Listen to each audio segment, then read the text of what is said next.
Buenos días, mi nombre es Fernández Murillo, de la carrera de Derecho, quinto semestre, turno matutino. El día de hoy hablaremos de la argumentación jurídica dentro del juicio de amparo. Este aspecto es muy importante, debido a que las partes tienen la obligación de expresarse de manera correcta y convincente dentro del juicio de amparo, para obtener el resultado deseado que vendrá siendo que se le conceda el amparo o que se anule, dependiendo de las partes. Trátese del concepto de violación o el informe justificado.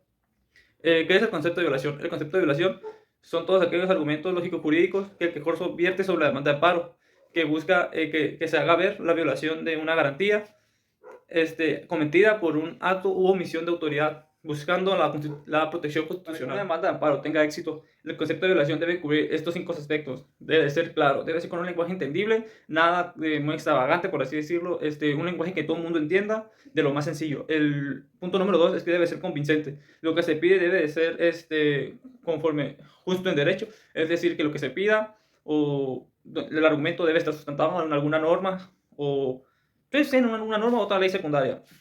Debe de ser concreto. No nos debemos de desviar con otros temas que no tengan que ver al caso. Es decir, si estamos hablando de tal garantía violada, no nos vamos a ir por la tangente y agarrar por otro rollo si no tiene nada que ver en el caso.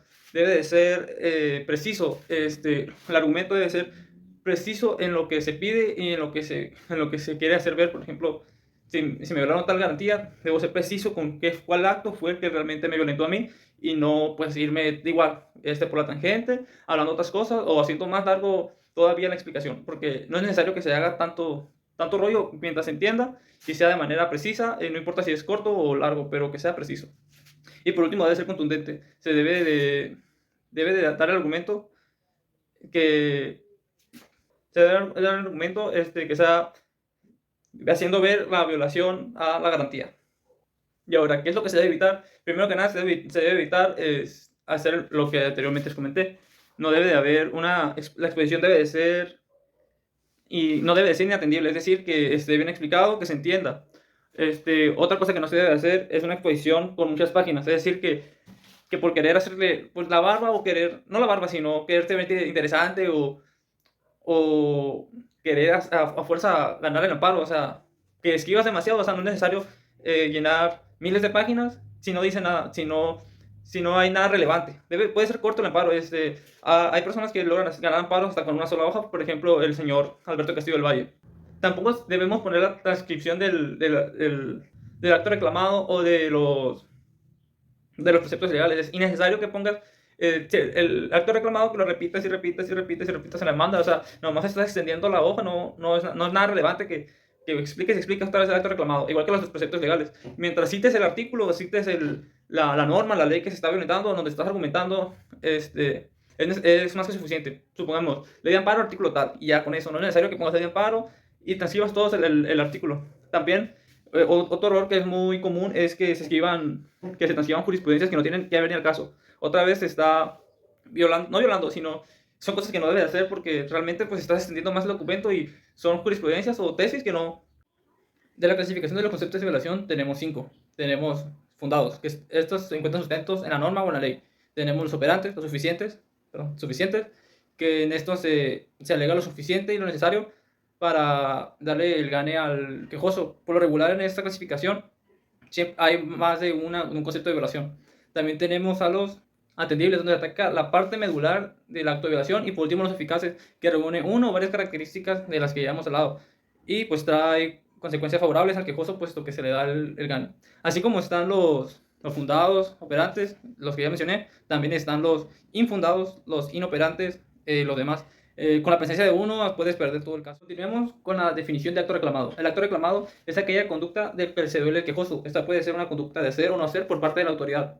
Es en el concepto de violación donde se hace ver la inconstitucional del acto reclamado. Aquí podemos notar una diferencia y es necesario hacer la diferencia porque muchas personas confunden estos dos o los ponen en los mismos o diversidad de errores que se puede haber. El acto reclamado es solamente esa conducta, ese acto u omisión que hizo la autoridad de la que te dueles, de la que está violentando tu garantía. Mientras que el concepto de violación, y ahí explicas, pues ahí tienes tu argumento de por qué es inconstitucional, por qué es inconvencional, etc. En las partes del juicio de amparo tenemos las siguientes. Tenemos al quejoso, que es sobre quien recae la conducta o acto que ha cometido la autoridad que violenta sus garantías. Este puede ser un acto de hacer o no hacer, mientras que la autoridad responsable es aquella que se le atribuyen estos actos que violentan las garantías del quejoso. Eso no debe ser un órgano de gobierno, es que sea un ente público, obviamente, y siempre es la demanda y siempre tiene que rendir cuentas con el informe justificado.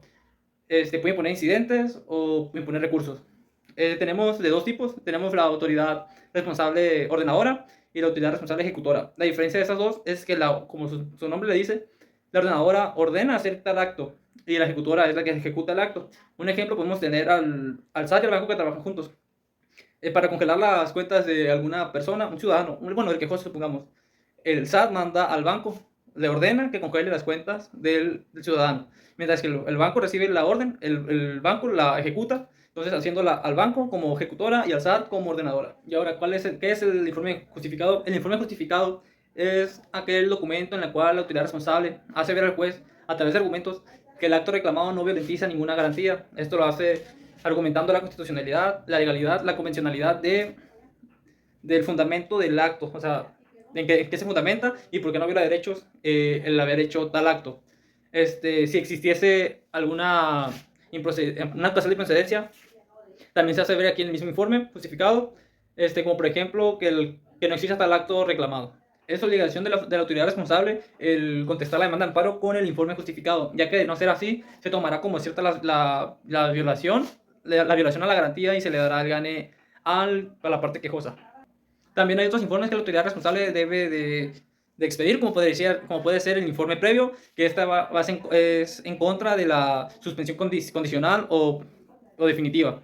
Y también tenemos informe sobre cumplimiento de la ejecutoria, esto es decir, si se le da el gane al quejoso, la autoridad responsable tiene que crear un informe donde se garantice que ya se realizó pues, la sentencia o la condena, la sentencia para realizar dicho, pues, supongamos que la reparación del daño, que sea la sentencia, la autoridad responsable tiene que hacer un informe en el cual se haga ver que ya se cumplió con la sentencia. Continuamos con los agravios, que es el razonamiento jurídico a través del cual se hace ver la violación de alguna ley secundaria, como podría ser la ley de amparo, la Constitución, etc. Estos, al igual que los conceptos de violación, pueden ser fundados, operantes, suficientes, eficaces y atendibles. Continuamos con la sentencia, que es el acto resolutorio final de juicio de amparo. Asimismo, es el acto jurisdiccional donde el juez hace ver el sentido del fallo y los alcances del mismo.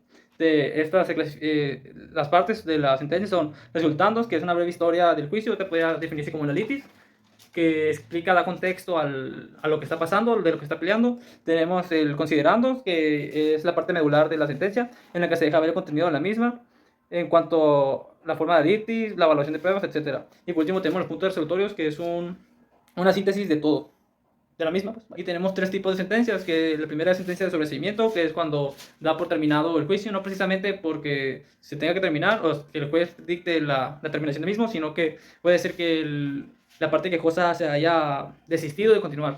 También tenemos la sentencia que niega, que es la que niega el amparo, obviamente. Y la que ampara, la que da la buena, que básicamente es la que concede el amparo. Y ya por último tenemos la suplencia de la queja. Esta va de la mano con el principio de estricto derecho. La suplencia de la queja es lo contrario del estricto derecho, que es la que dice que el juez no puede hacer más que no le estén pidiendo en la demanda principal. Pero en este caso, la suplencia de la queja es cuando la demanda principal es deficiente en cuanto a los conceptos de violación o lo que se está peleando. Para eso la ley de amparo nos muestra unos preceptos, como vendría siendo el amparo contra normas declarativas inconstitucionales por la jurisprudencia de la Suprema Corte de Justicia de la Nación, amparo de menores o incapaces, amparo en que se debata sobre el orden y desarrollo de la familia, entre otros. Son un listado de 10, y el cual el juez tiene toda la obligación y la libertad de intervenir en el juicio o en el precepto. En los preceptos, pues en los conceptos de violación.